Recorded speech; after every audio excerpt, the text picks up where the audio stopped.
بسم اللہ الرحمن الرحیم۔ السلام علیکم ورحمۃ اللہ وبرکاتہ۔ آپ حضرات چینل کی طرف سے آج میں اپنے چاہنے والوں کو ایک بہت ہی پیاری دعا پڑھنا سکھاؤں گا۔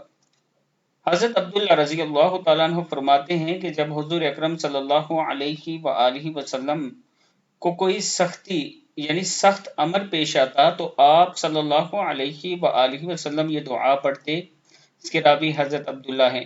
دعا ہے بسم اللہ الرحمن الرحیم، لا الہ الا اللہ الحلیم الکریم، سبحان اللہ رب العرش العظیم، والحمد للہ رب العالمین، لا الہ الا اللہ الحلیم الکریم، سبحان اللہ رب العرش العظیم، والحمد للہ رب العالمین۔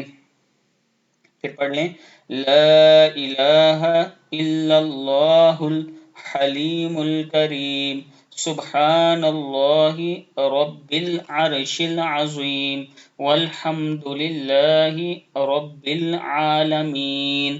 صدق اللہ العظیم۔